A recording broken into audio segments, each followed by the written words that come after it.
Let's talk about taxes. I want to preface this conversation by saying this.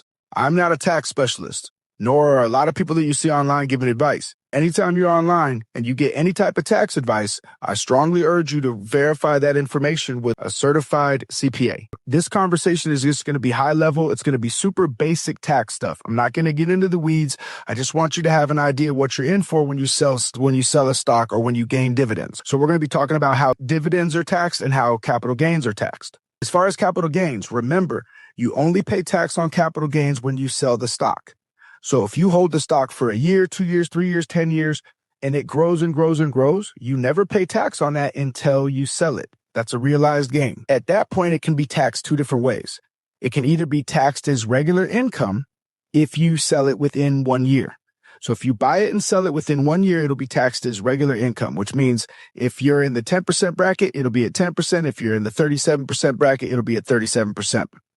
Now, you'll get some tax advantages if you sell it after a year. So you're incentivized to hold stocks longer. If you hold them for longer than a year, they're going to be taxed at 3 levels, 0%, 15%, or 20% based off your income.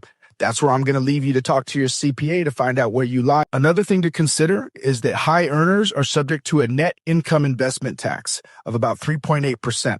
Again, not going to get in the weeds. Talk to your CPA to find out if you fall in that category. All right. In fact, if you do, you probably already know. Dividends are taxed a little bit differently. Remember, dividends are taxed as they're accrued. So every year you get them, they're taxed. You submit a form to your CPA and you pay taxes on those. It doesn't matter if you reinvest the dividends, you still pay tax on them. Now, the difference is it ordinary or a qualified dividend?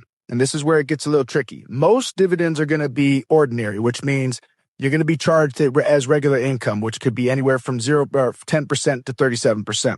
Some qualified dividends can be taxed better or give you better tax treatment in the same way that capital gains do, where it can be 0%, 15%, or 20%. Some of the criteria for a qualified dividend is usually U.S. companies, some qualified foreign companies, and they are subject to holding periods and other stuff. So when it comes to qualified, whether your dividends are qualified, I would talk to either your broker or your CPA.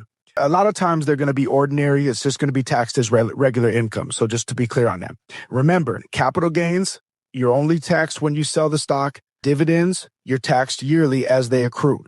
High earners, for dividends, you'll still be subject to the same net income investment tax. Okay, so it's important to know. All this information is basic stuff. It's important to know if you're going to invest, how you're going to be charged in taxes on the back end. But again, verify all this with your CPA so that you don't get yourself in any trouble with the IRS.